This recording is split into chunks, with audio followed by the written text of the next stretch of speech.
Hello everyone! Salamat po sa pagkakataon na pinagkaloob ng Diyos sa atin para kahit nandito po ako sa Pilipinas, makakapag-minister po ako sa inyo sa Father's Day celebration po ninyo sa TGCM East London. Kumusta na po kayo mga kapatid, mga tatay na nagugwapuhan at pinagpala? Praise the Lord! Salamat sa Lord sa pinagkaloob na opportunity para sa akin na makapag-minister po ulit sa inyo through live streaming po. So, month of June is Father's Day. Ang mga bida daw po sa buwan ng June ay ang mga tatay. So, pakitignan yung katabi ninyong mga tatay, sabihin nyo Happy Father's Day. So, dito sabi, the best dads get promoted to grandpa. Sino po dito ang mga lolo na, mga grandpa? Praise the Lord! Pinagpala po kayo ng Panginoon. Ang salita ng Diyos sa umagang ito, gusto ko pong i-share sa Psalms 103 verse 13. Ang sabi dito, as a father has compassion on his children, so the Lord has compassion on those who fear Him. Manalangin po tayo. We praise you, Lord. We glorify your name. For you are worthy of praise and thanksgiving and honor. Panginoon, sa oras po ito, patuloy po kaming lumalapit sa iyo, nagpapakumbaba, humihingi ng kapatawaran sa lahat ng aming mga kasalanan, Panginoon. If you see some wicked ways and things in our hearts, O God, Lord, cleanse us with your precious blood that shed on cross of Calvary, and forgive us, O Lord, para sa araw po ito, Panginoon, wala pong magiging hadlang ng patuloy na pagkilos mo sa buhay namin. Especially, Lord God, sa mga buhay ng mga tatay, to the life of all fathers, O God. Lord, gamitin mo po ako, Panginoon, ayon sa nais mo. Lord, let your word, O God, manifest in our lives, O God. Let your power, O God, move continually, mightily, Lord God, in our midst. As we join together celebrating Father's Day today, O God. We thank you so much. Tulungan mo rin po ako, Panginoon. I acknowledge that apart from you, Lord, I can do nothing. We entrust everything to you. In Jesus' name we pray. Amen and amen. So, praise the Lord. Palakpakan po natin ang Panginoon. Praise the Lord. So, dito, sabi dito, my responsible daddy is my hero. My responsible daddy is my hero. Dito tayo mag-uusap ngayon. I will talk to you about the responsibility of daddy or father na nagiging hero po natin siya. So again, Happy Father's Day po sa atin mga tatay. So ano po ba ang responsible na sinasabi? Ang responsible having an obligation to do something or having control over or care for someone as part of one's job or role.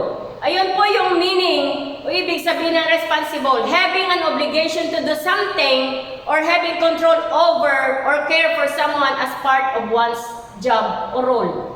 Okay, may tatlo po tayong P ngayong araw na ito na gusto kong i-share sa inyo na magiging responsibilidad ng isang tatay na magiging hero siya sa paningin natin at sa paningin ng Lord. Ano yung unang P?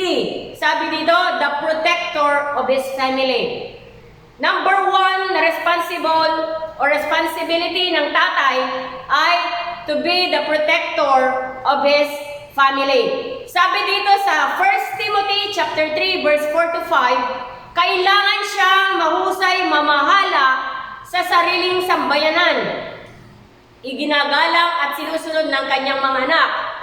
Paano makapangangasiwa ng maayos sa iglesia ng Diyos ang isang tao kung ang sambayanan lang niya ay hindi kayang pamahalaan? So mag-uumpisa po ang responsibilidad ng isang tatay na magiging protector sa loob ng tahanan. Mapapangasiwaan, sabi niyang ganon, mamamahala sa sariling sambayanan ng mahusay. So, ibig sabihin, makikita natin dito kung paano tatayo ang tatay na magiging protector sa kanyang tahanan o pamilya. Doon sa Ephesians chapter 6 verse 4, fathers, do not provoke your children, instead bring them up in the training and instruction of the Lord. Sabi dito, being a protector protector, do not irritate or provoke your children, but train and instruct them. So habang nagiging tumatayo kang tatay na protector sa inyong pamilya, sa inyong mga anak, kailangan natin silang turuan, train them. Turuan or train them or instruct them in the way they should go. Makikita natin ang pangyayari sa mundong ginagalawan natin na minsan may mga anak na mga dalaga at binata. Sabi nga, estimated 20 teens attempt to end their lives every 30 minutes. Every 30 minutes, may mga kabataan na nagsuicidal. Approximately 685 teens become drug user every 30 minutes. Dahil sa kapabayaan ng mga magulang at hindi tumayong naging protector ang kanilang daddy or ang kanilang tatay, napapapunta sila sa drugs. Or some 23 teenage girls have abortion every 30 minutes. Dahil hindi sila natuturuan, nagkakaroon ng mga kabataan ngayon sa abortion. About 9,000 teenagers are killed each year while driving drunk. Minsan dahil sa kapabayaan, hindi pinoproteksyonan, hindi tinuturuan ng tama ang mga magulang o ang tatay, ang kanyang mga anak, nalululong sa bisyo. Kaya we must protect them from the works of the devil. Isa at unang-una sa lahat na responsibilidad ng isang tatay ay to protect their children and their family from the evil one. Ito po yung unang P. To protect them, we need to teach them. Doon sa Proverbs 22 verse 6, direct your children unto the right path, and when they are older, they will not leave it. In other translation, train or teach children how they should live, and they will remember it all their life. To protect our children, we need to train them, we need to teach them in the way they should go. Bata pa lang sila, maliliit pa lang sila, tuturuan na natin sila ng tama para nandun yung proteksyon ng Lord at mamuhay po sila ng kaaya-aya sa harapan ng Panginoon. Ito po ang unang P, being the protector of the family. Number 2, para hindi ako magtatagal. Number 2, the provider for his family. Number 2, responsibility of father is being provider or the provider for his family. Doon sa Genesis chapter 3 verse 17 to 19, you will have to work hard all your life to make it produce enough food for you. It will produce thorns and weeds, and you will have to eat wild plants. You will have to work hard and sweat to make the soil produce anything. Ang mga tatay, masisipag yan. Tingnan mo nga po yung katabi niyong tatay, kung meron po kayong katabing tatay. Saludo tayo sa mga tatay, ang sisipag niyan. He will provide for the needs of their family. It is the responsibility of the father to provide food and shelter for his family.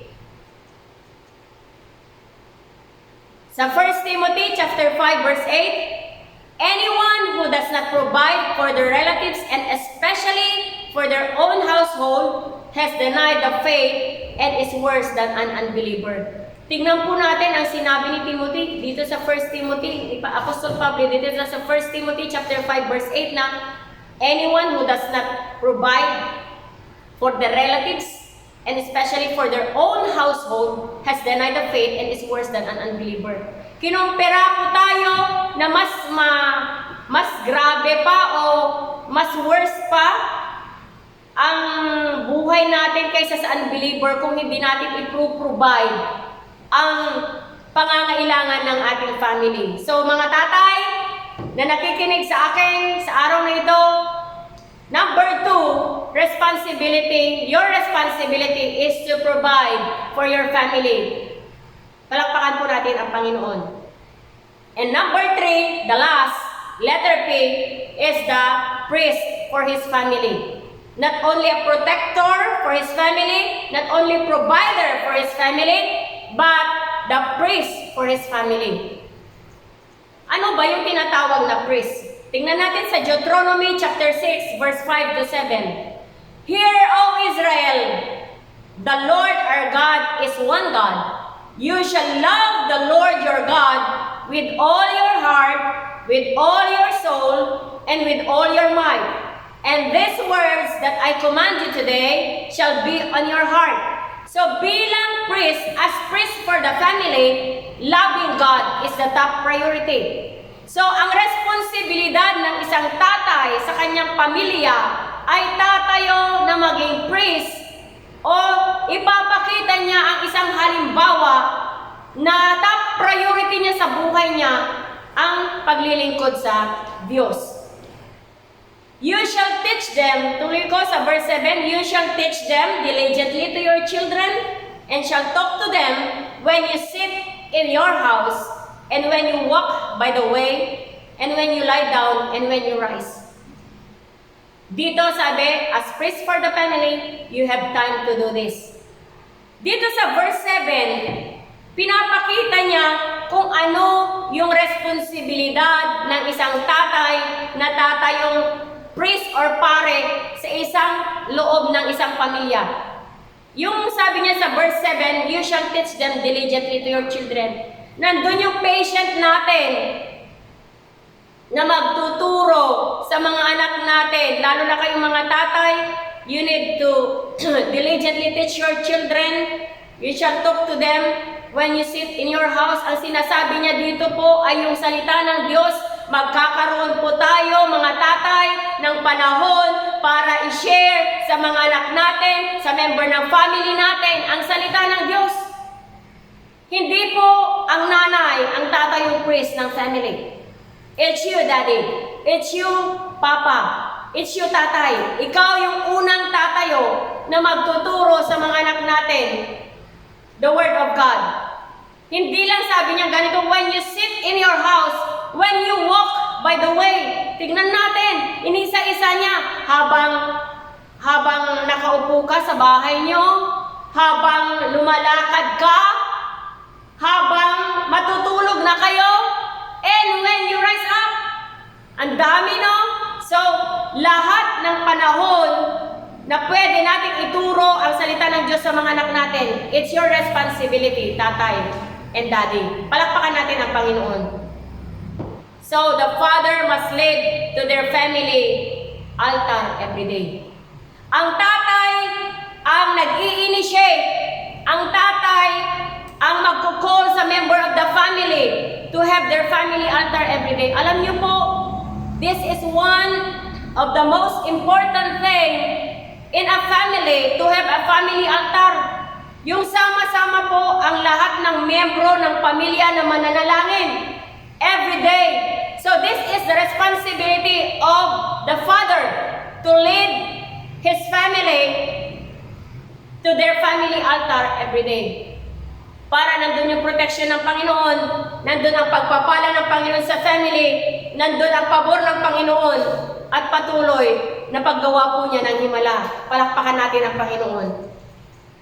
And turning hearts. Alam niyo po, being the priest of the family, mga tatay, minsan tinuturo rin niya o inaayos niya yung mga puso natin na malayo sa Panginoon o mga puso natin na hindi handang magpatawad, I should say. Dito sa Malachi 4:6, and He will turn the hearts of the fathers to the children, and the hearts of the children to their fathers, lest I come and strike the earth with a curse. Being the priest of the family, father, kayong mga tatay na tumatayo, na nangunguna sa panalangin sa pamilya, dito rin nag-work ang Panginoon sa mga puso natin. Every day, whether you like it or not, the devil is moving and working in our emotions, in our heart. Hindi natin minsan alam kung saan natatamaan yung emotion natin, nasasaktan ang puso natin. But when the daddy or when the father stand up as the priest of the family, pag hinayaan niyang ilid ang buong pamilya para manalangin, sasabihin ko sa inyo, lahat ng laman ng puso natin, lahat ng sugat ng puso natin, kayang gamutin ng Panginoon at magkakaroon po ng good relationship inside the family. Praise the Lord. So, hindi lang po sa pamilya, kundi towards God.